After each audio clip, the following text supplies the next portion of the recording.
Whether they were offensive, sickening, or just plain boring, these science fiction movies had viewers walking out long before the credits rolled.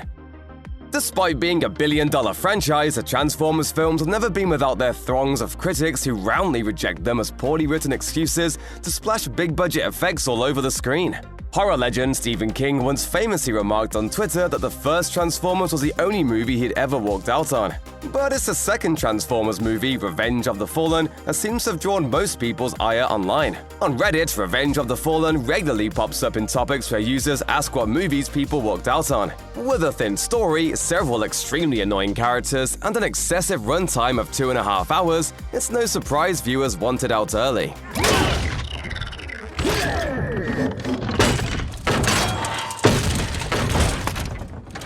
Rude. But before you jump to blaming director Michael Bay, know that he might not have been entirely at fault. Just before production on the film was set to kick off, the Writers Guild of America went on strike, forcing Bay and his team into a crunch to deliver a script. According to Bay himself, they had just 3 weeks to turn in a story. And with that, the whole thing makes a lot more sense. Although even star Shia LaBeouf criticized the film for lacking heart, it still wound up with nearly $900 million in box office receipts.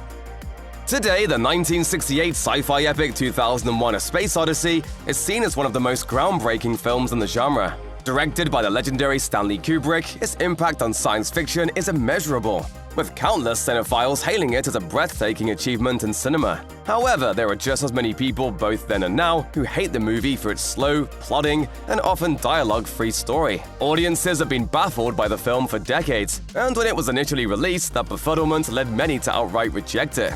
If reports are to be believed, the premiere of 2001 in New York saw not just individual walkouts, not even dozens, but nearly 250 disgruntled patrons exit the screening. According to The Hollywood Reporter, a separate screening in Los Angeles led to a similar exodus, with star actor Rock Hudson allegedly asking, "What is this bullshit?"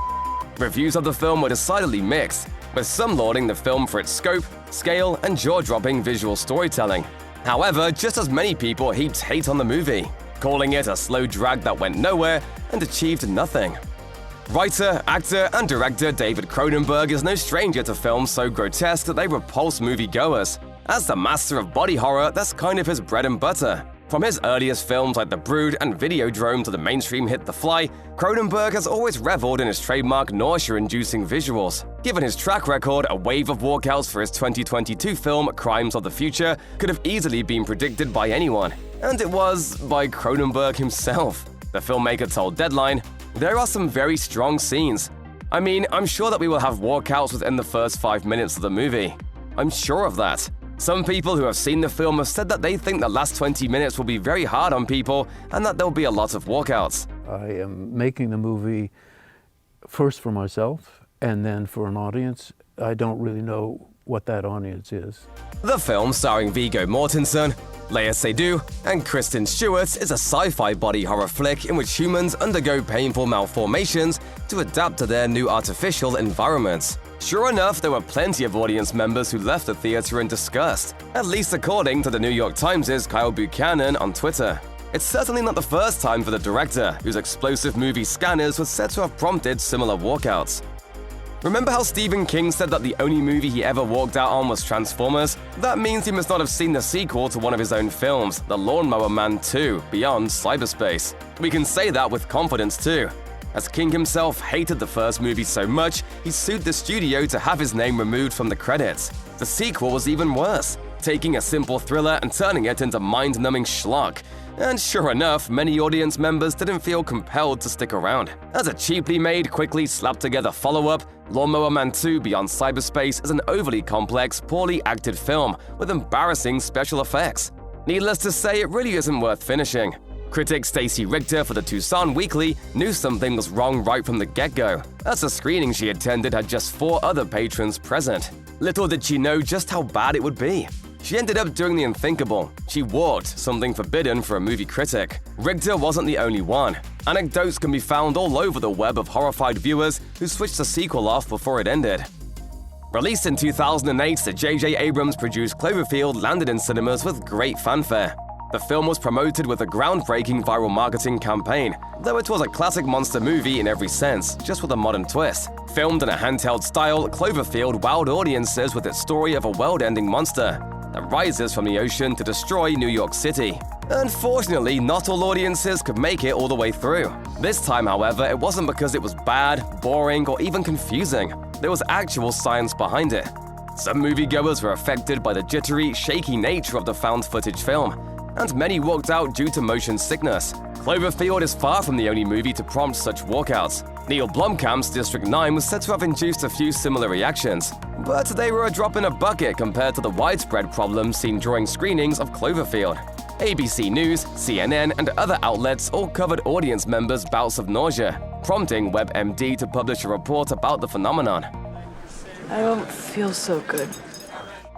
A decade before the Cloverfield monster reached the shores of New York, Roland Emmerich and Dean Devlin tried to do the same thing with Godzilla by bringing the iconic Japanese kaiju across the pond.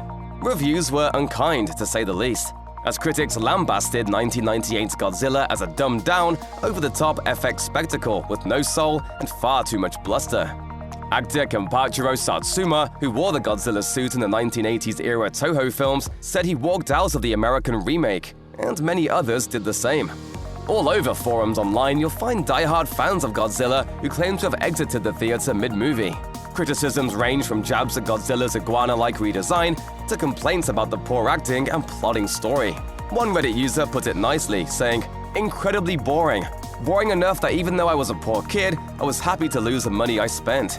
For some, Godzilla 98 changed how they approach new releases. Another unhappy ticket holder on Reddit claimed they'd never go to see a movie on opening night ever again after Godzilla. This user pledged to instead wait for reviews to roll in. Regarded as one of the worst movies of all time, Battlefield Earth is based on a science fiction novel by L. Ron Hubbard. Unfortunately, the film version was also a passion project for Hubbard's Church of Scientology, and it has gained a reputation as a Scientology movie. Either way, the film is borderline incoherent, with haphazard editing and directing throughout. Meanwhile, the performances from its all-star cast, including John Travolta, Forrest Whitaker, and Kelly Preston, are so ham-fisted and cringeworthy, it quickly becomes an unintentional comedy. Essentially, Battlefield Earth is a big-budget B-movie, so it's no wonder audiences felt hoodwinked and wanted out before it was over. Viewers refer to its goofy plot points and comical attempts at serious science fiction storytelling when asked what forced them to leave the theater. Legendary critic Roger Ebert put it best in his review of the film, which begins with the bold statement, "Battlefield Earth is like taking a bus trip as someone who has needed a bath for a long time. It's not merely bad, it's unpleasant in a hostile way." Stupid humans. There are some movies that people walk out of that seem surprising in hindsight. A few, like 2001: A Space Odyssey, became all-time classics.